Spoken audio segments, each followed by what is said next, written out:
आज के इस वीडियो में स्टार्ट करने जा रहे हैं चैप्टर नंबर 3 का बहुत ही इंपॉर्टेंट टॉपिक। अगर एग्जाम्स पॉइंट ऑफ व्यू के हवाले से देखा जाए तो ये टॉपिक बहुत ही इंपॉर्टेंट है और अक्सर ये लॉन्ग क्वेश्चन में आ जाता है। तो आज का टॉपिक है law of conservation of momentum. इसका मतलब ये है कि कोई भी बॉडी जो पहले रेस्ट में थी, आपने उसे मूव करवाया, तो मूव करवाने के बाद भी उसका मास भी चेंज ना हो और वेलोसिटी भी चेंज ना हो, तो हम कहते हैं कि वो बॉडी जो है अपना मोमेंटम कंजर्व रखती है। तो law of conservation of momentum में हम टू बॉडीज के बारे में स्टडी करेंगे, जिसमें नंबर 1 है जिसका मास है m1 और जो सेकंड है उसका मास है m2। तो इस वीडियो में ये देखेंगे कि इन दोनों का मोमेंटम कैसे कंजर्व रहता है। पहले इसकी डेफिनेशन को देखते हैं। यहाँ पर आपको टू बॉडीज नजर आ रही हैं, एक का मास है m1 और सेकंड जो बॉडी है उसका मास है m2। लेकिन यहाँ पर इसकी जो वेलोसिटी है उसे u1 से शो किया है और सेकंड बॉडी की वेलोसिटी को u2 से शो किया है। असल में मोमेंटम का फार्मूला तो p = mv होता है, लेकिन v की जगह पर यहाँ पर u इसलिए लगाया है क्योंकि हम बात कर रहे हैं बिफोर कोलिजन। टू बॉडीज हैं जो आपस में कोलाइड कर रही हैं। कोलाइड करने से पहले दोनों बॉडीज जो हैं वो रेस्ट में हैं, इसके बाद ये दोनों कोलाइड करेंगी और कोलाइड करने के बाद हम ये देखेंगे कि बॉडीज का मास और वेलोसिटी के अंदर क्या कोई चेंज आया है। तो हमें वहां से ये पता चलेगा कि चेंज नहीं आया। इसी चीज को तो law of conservation of momentum कहा जाता है। m1 mass of a body है जो कि चेंज नहीं होगा बिफोर एंड आफ्टर कोलिजन। लेकिन ये जो u1 साथ शो किया हमने, u1 ये शो कर रहा है कि ये वो वेलोसिटी है बॉडी की जो कोलिजन से पहले के लिए।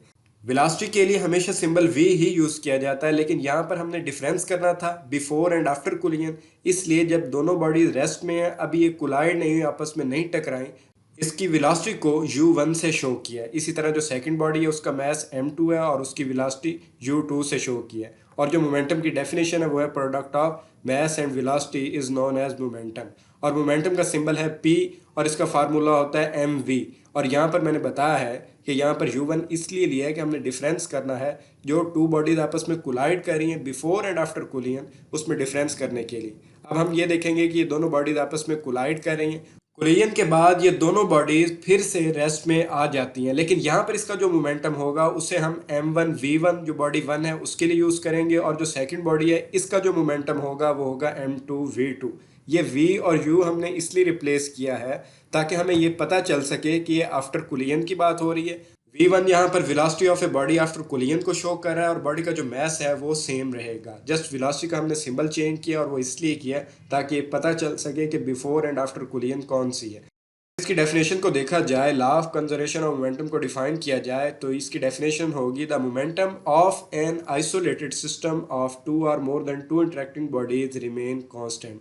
इसका मतलब ये है कि टू या टू से ज़्यादा बॉडीज आप ले रहे हैं, वो आपस में कोलाइड करेंगी तो उनकी मास और वेलोसिटी दोनों सेम रहेंगी। बिफोर कोलिजन और आफ्टर कोलिजन वो सेम रहेंगी। लेकिन वो सेम कैसे रहेंगी? उस वक्त सेम रहेंगी जब हम आइसोलेटेड सिस्टम लेंगे। अब आइसोलेटेड सिस्टम किसे कहते हैं? An isolated system is group of interacting bodies on which no external force is acting on it. This means that कि अगर ये दोनों बॉडीज आपस में कोलाइड कर रही हैं m1 और m2, इनके ऊपर कोई एक्सटर्नल फोर्स ना लगे। जब कोई एक्सटर्नल फोर्स नहीं लगेगी तो हम कहेंगे ये आइसोलेटेड सिस्टम है। लिहाजा law of conservation of momentum को स्टडी करने के लिए आइसोलेटेड सिस्टम का होना बहुत ज़रूरी है। अब ये जो m1 है ये बॉडी A है, ये m2 जो है ये बॉडी B का मास है।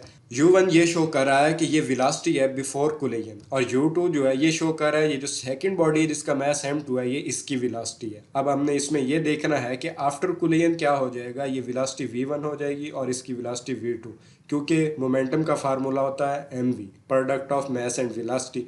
बिफोर कोलिजन इस बॉडी का जिसका मास है m1, इसका मोमेंटम हो जाएगा m1u1 प्लस m2u2। तो हम टोटल जब मोमेंटम इसका लेंगे तो वो हो जाएगा m1u1 प्लस m2u2। ये बॉडी A का है, ये बॉडी B का है और जो राइट साइड पे दिया गया ये आफ्टर कोलिजन है। और यही हमने बताना है कि before and after collision two bodies आपस में कोलाइड कर रही हैं तो बिफोर एंड आफ्टर कोलिजन उनका मास और वेलोसिटी सेम रहेगा। लेकिन यहाँ पर u1 इसलिए लिखा है कि ये पता चल सके कि ये बिफोर कोलिजन है। फर्दर इसमें अब एक्सप्लेनेशन को देखते हैं। Initial momentum of a mass m1 is m1 u1। ये जो बॉडी दी गई है बिफोर कोलिजन, ये दोनों बॉडीज रेस्ट में थी। इसके मैस को m1 से शो किया, वेलोसिटी को u1 से, ताकि ये पता चल सके कि ये बिफोर कोलिजन की बात हो रही है। इस तरह जब सेकंड बॉडी को स्टडी करेंगे तो initial momentum of mass m2 वो इक्वल टू हो जाएगा m2 u2।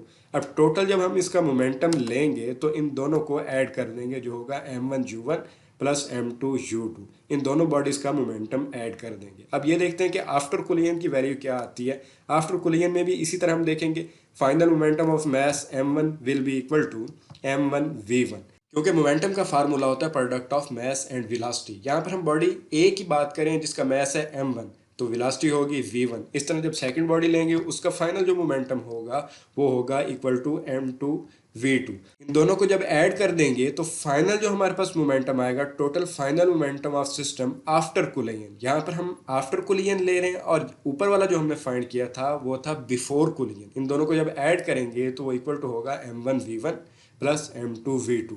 Before collision body का जो मोमेंटम होता है वो इक्वल टू होता है आफ्टर कोलिजन, लेकिन उसके लिए हमें आइसोलेटेड सिस्टम को लेना पड़ता है। तो इस तरह हम law of conservation of momentum को प्रूव करेंगे। अब फाइनल रिजल्ट लेने के लिए हम इन दोनों वैल्यूज़ को एक इक्वेशन में पुट करेंगे, जो हमने ये वाली फाइंड की है बिफोर कोलिजन वाली और आफ्टर कोलिजन वाली।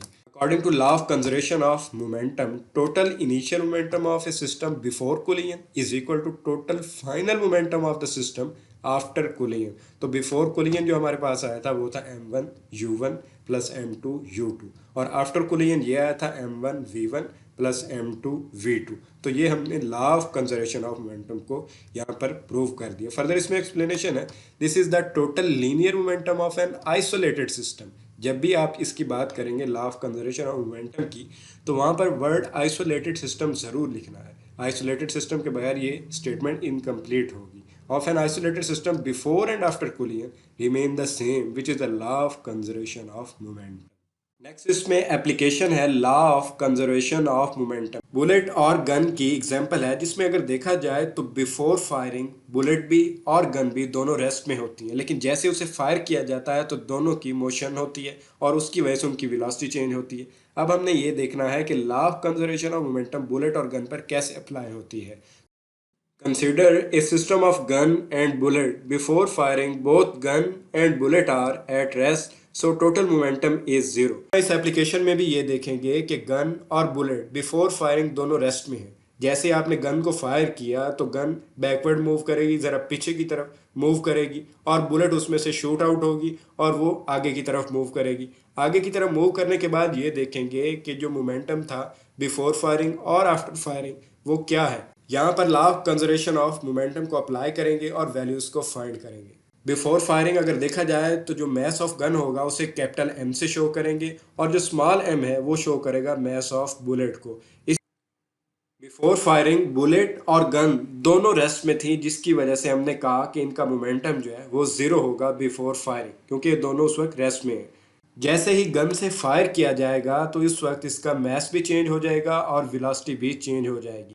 पहले इसका मैस स्मॉल m से शो किया गया और वेलोसिटी को स्मॉल v से शो किया गया, लेकिन जब आपने फायर कर दिया उसके बाद गन पीछे की तरफ मूव करती है और बुलेट फ्रंट आगे की तरफ शूट आउट होती है। तो इसमें हम ये देखेंगे कि मैस जो है वो गन का ज़रा बढ़ जाएगा और वेलोसिटी भी बुलेट की बहुत ज़्यादा हो जाएगी। पहले दोनों चीज़ें रेस्ट में थी इसलिए हमने स्मॉल सिंबल यूज़ किया, लेकिन जैसे हमने फायर किया तो इनकी मोशन हुई, उसका मैस भी बढ़ गया और वेलोसिटी भी बुलेट की बढ़ जाएगी, इसलिए हमने यहाँ पर इसे कैपिटल सिंबल से शो किया है। तो टोटल मोमेंटम जो होगा बिफोर फायरिंग वो हमारे पास ज़ीरो होगा, क्योंकि उसमें बुलेट भी रेस्ट में है और गन भी रेस्ट में है, लेकिन जैसे ही फायर करेंगे तो वहाँ पर मोशन भी होगी। तो यहाँ पर फर्दर डिटेल देखते हैं। Let m be the mass of bullet and v be its velocity on firing the gun. Total momentum of the gun and the bullet after the gun is fired is equal to capital MV plus small mv, क्योंकि हमने पहले वाला और बाद वाला उन दोनों को सम अप करना है। पहले उसका मैस m था बुलेट का और वेलोसिटी जो थी वो स्मॉल v से शो किया, लेकिन जैसे ही हमने फायर किया उसे तो उसके बाद ये दोनों चीज़ें उसकी बढ़ गई, मैस भी बढ़ गया और वेलोसिटी भी बढ़ गई।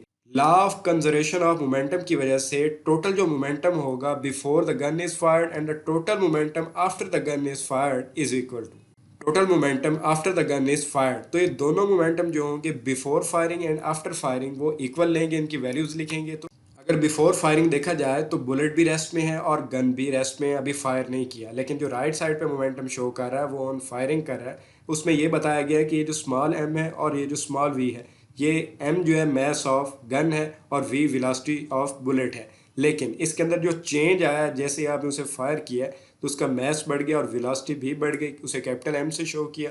तो इन दोनों को हमने सम अप किया। बिफोर एंड आफ्टर हमने टोटल मोमेंटम को लेना है। तो बिफोर वाला हमारे पास जो है वो रेस्ट में है, क्योंकि अभी जब गन फायर ही नहीं की गई तो दोनों रेस्ट में थे, उसका मोमेंटम मीन्स के मैस और वेलोसिटी दोनों जीरो थी। और आफ्टर वाला हमने उन दोनों को ऐड कर दिया। इसके बाद अगर हमने ये फाइंड करना है कि ये जो वेलोसिटी है कैपिटल वी शो कर रहा है, असल में ये वेलोसिटी है बुलेट की मूवमेंट की, कि बुलेट किस स्पीड से गन से फायर्ड हुई। अगर हमने इसकी वैल्यू को फाइंड आउट करना है तो उसके लिए हमें पहले ये जो प्लस वाली वैल्यू है इसे दूसरी तरफ ले जाना पड़ेगा और उधर जाकर ये नेगेटिव में आ जाएगी। अब अगर हमें कैपिटल वी की वैल्यू चाहिए तो वी यहाँ पर रहेगा और बाकी सारी वैल्यू यहाँ पर नीचे आकर डिवाइड हो जाएगी। नेगेटिव साइन यहाँ पर इंडिकेट कर रहा है कि velocity of gun is opposite to the velocity of the bullet. जाहिर सी बात है, जैसे ही आप शूट करेंगे फायर करेंगे तो बुलेट हमेशा आगे की तरफ मूव करती है और गन हमेशा पीछे की तरफ मूव करती है। मीन्स के दोनों की डायरेक्शन अपोजिट होती है।